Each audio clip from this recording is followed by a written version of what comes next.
being positive, you look on the next few days as a good opportunity. Yeah, great home opportunity. Games against sides around you, that's got to be an opportunity. Perfect. It's a perfect opportunity, and that's the way we're looking at it. We're looking forward not only to this game, but to the Bolton game.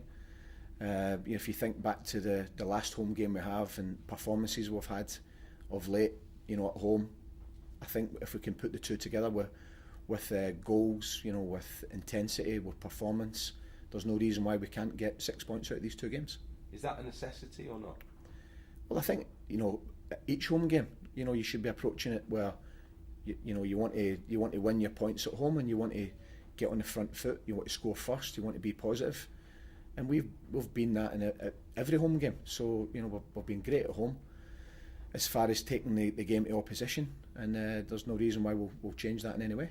What you need is a positive atmosphere around the stadium. The indications are now, given that fans groups have said that they're not going to protest and all the rest of it, well, peace has broken out, it would appear. That's got to be helpful, hasn't it? Yeah, very helpful. And not only myself, but I think the players are happy about that, because I think when you've got the atmosphere that we can generate at Ewood, and it's a very intimidating place, when all the fans are certainly behind the team, and certainly behind you feel that roar and you feel that atmosphere. I think it can be a very hostile place for opposition teams to come.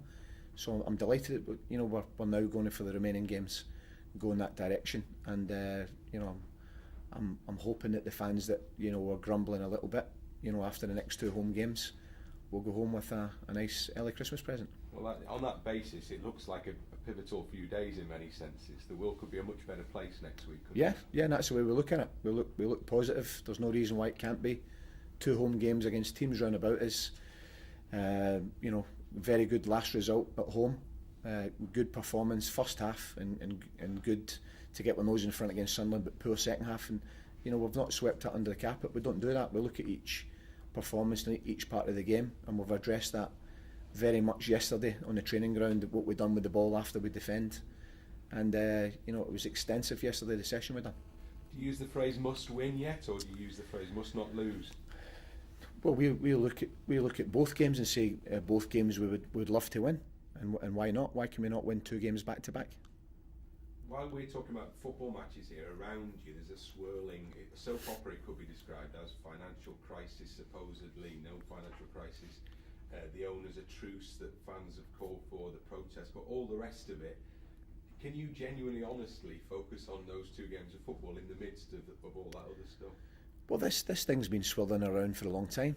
So, if it was new, if it was, if it was the first time, but it's been going around for that long, So it's actually easier that the fact that it's been going on for this amount of time, because what the players do, and players, they get on with their job, they get on with what they do, which is play football, train, prepare for game, prepare to win, and the staff do as well. So. It's not a case where anything that could appear, any article could appear, or any type of something outside that could surprise us. Really, we just get on with it, and that's the mindset of the players. So I don't think our focus or our concentration has been detracted in any way. So they switched off to everything else as well, in a sense. Yeah, because they have to. They're professional. We're all professional. We have to get on with our job, which is preparing to win, and that's what we do, and that's what we're setting out to do in these next two games.